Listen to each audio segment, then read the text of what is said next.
हम बोलेगा तो बोलोगे के बोलता है। जी हां, आजकल कांग्रेस की एक महिला प्रवक्ता है जिनका नाम है सुप्रिया श्रीनेत्र। उनके एक एक्स पोस्ट को लेकर बहुत ही राजनीति गरमाई हुई है। बहुत बड़ा विवाद एक्स पर चल रहा है और तमाम नेता अपनी अपनी बातें कर रहे हैं।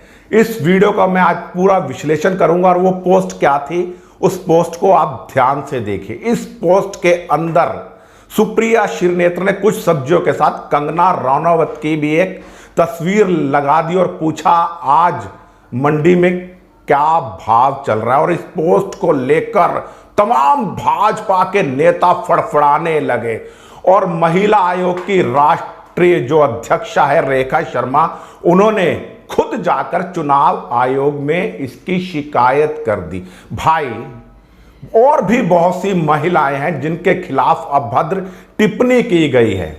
एक पार्टी की राष्ट्रीय अध्यक्षा और विपक्ष की नेता के खिलाफ तो लोगों ने जाने क्या क्या कह दिया था, बार डांसर और ये और वो, और उनकी कुछ ऐसी फेक फोटो और वीडियो भी सोशल मीडिया पे अपलोड की गई थी।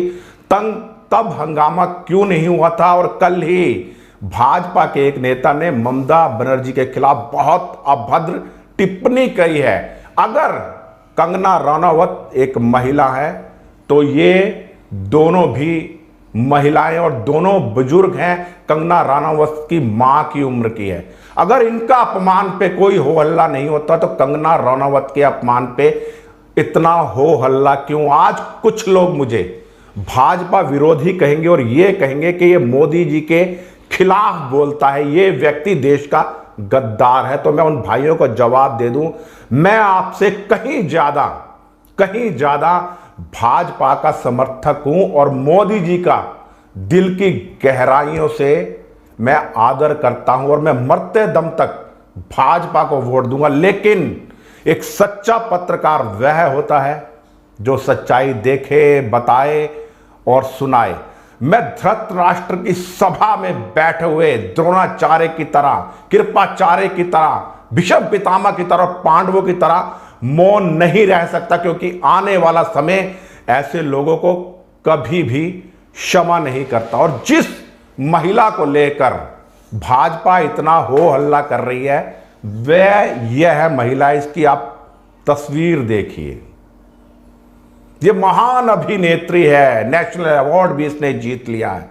लेकिन अगर आप इसकी हिस्ट्री नहीं जानते तो मैं आपको बताता हूं कितने घर और परिवार इस महिला ने तबाह और बर्बाद किया। लेकिन भाजपा में आने के बाद यह भी वॉशिंग मशीन में धुल गई है। जैसे और विपक्षी नेता भाजपा में आए और वॉशिंग मशीन में सर्फ एक्सल डालकर उनके दाग 10 रुपए में धुल गए। तो मैं बताता हूं, इस महिला का नाम है कंगना रनौत और ये हिमाचल प्रदेश में रहती हैं। यानी मूल निवासी जो है ये हिमाचल की है। इनकी माँ एक शिक्षिका थी, लेकिन शायद सही शिक्षा वो अपनी बच्ची को नहीं दे पाई।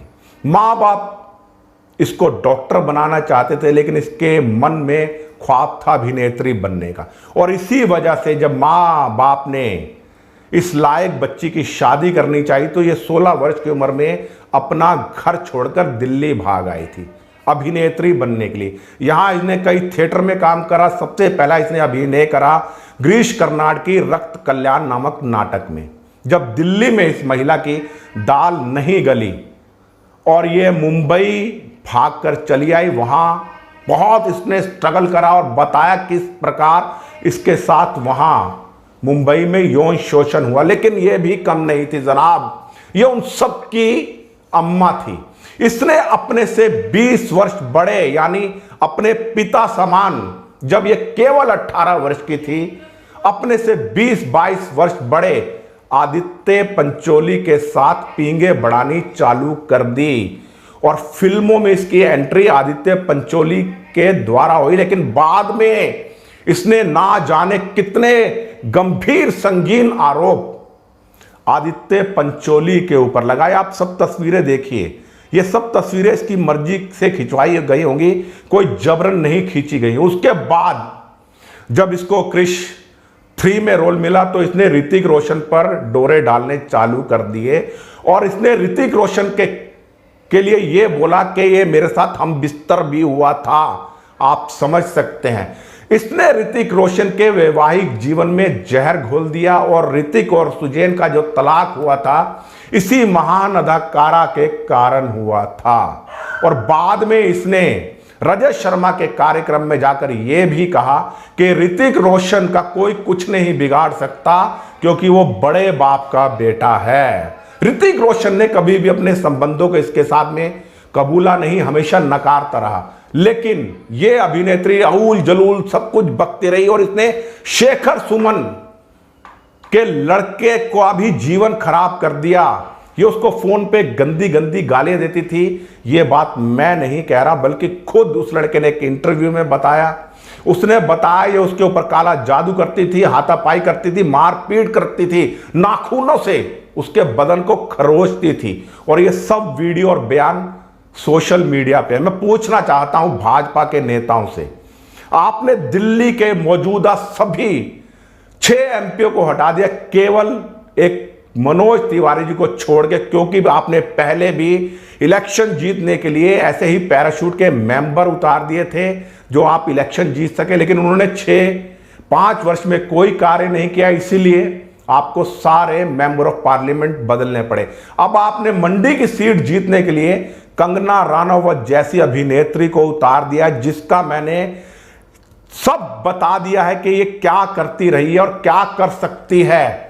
ये किसी की सगी नहीं है, सीढ़ी बनाकर ऊपर चढ़ी है और जिस सीढ़ी से ऊपर चढ़ी उसी सीढ़ी को ये काटती चली गई, उसी पायदान को ये गिराती चली गई। अब भाजपा के बड़े शीर्ष नेताओं से मैं ये पूछता हूं, क्या ये अभिनेत्री वहां समय दे पाएगी मंडी की लोकसभा में? और जब ये समय नहीं दे पाएगी तो चोट किसको पहुंचेगी? भाजपा के हितों की। इसलिए मैं भाजपा का बहुत बड़ा हितैषी हूं। आप वहां से एक ऐसा कैंडिडेट खड़ा कीजिए जो वहां की जनता के हित में सोच सके। ये अभिनेत्री कभी भी जनता के हित में नहीं सोचेगी। इसी तरह से आपने दिल्ली में हंसराज हंस को टिकट दिया था गवैये को, और उन्होंने 5 साल कोई कार्य नहीं करा। मैं मनोज तिवारी जी का आभार करता हूं कि वो एक मंजे हुए कलाकार और गायक होने के बाद भी पूर्वी दिल्ली को, उत्तर पूर्वी दिल्ली को अपना पूरा समय देते हैं और उन्होंने पिछले 10 सालों से निरंतर कार्य करा। हमें ऐसे कर्मठ कार्यकर्ता की आवश्यकता है, ना कि ऐसी अभिनेत्री की जिसने ना जाने कितने परिवार आज तक तबाह बर्बाद कर दिए, कितनों की जिंदगी बर्बाद कर दी। क्या केवल मणिकर्णिका और तेजस में अभिनय करने कारण इनको राष्ट्रवादी मान लेना चाहिए? तो मैं पूछना चाहता हूं बीजेपी ऐसे लोगों को टिकट क्यों देती है जिनका कोई चरित्र नहीं है, कोई चाल नहीं है? आजकल भारत के समाज में वेश्या को आप वेश्या नहीं कह सकते, उसको भी मजबूरी में सेक्स वर्कर कहना पड़ता है, एक समाज सेविका कहना पड़ता है। लेकिन जब कल भाजपा के बड़े नेता पश्चिम बंगाल के भाजपा के अध्यक्ष ने ममता बनर्जी के पिता के बारे में जब गलत वाक्य यूज करा, उस मामले में महिला आयोग की राष्ट्रीय अध्यक्ष रेखा शर्मा जी संज्ञान क्यों नहीं ले रहे? क्यों नहीं उस मामले को भाजपा के लीडर उठा रहे हैं?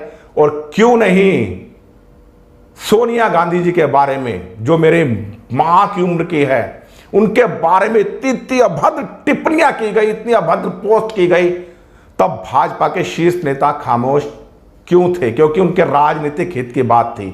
मैं अभी भी कह रहा हूं, मैं भारतीय जनता पार्टी का बहुत बड़ा हितैषी हूं, मोदी जी का बहुत बड़ा समर्थक और प्रशंसक हूं, लेकिन मैं गलत को गलत कहूंगा, सही को सही कहूंगा। और मैं आपसे भी कहना चाहता हूं, अगर मेरी बातें आपको सच्ची लगे और आपको लगे ये व्यक्ति वाकई ही भाजपा का सच्चा हितैषी है, तो इस वीडियो को शेयर कर देना।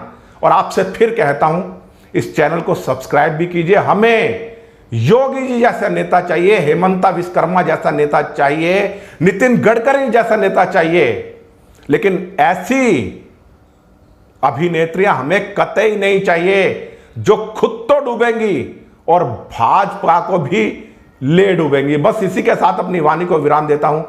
मैं राजेश भसीन, एक सच्चा राष्ट्रवादी, एक सच्चा हिंदूवादी, संवाद नेशन के साथ। जय हिंद, जय भारत, वंदे मातरम।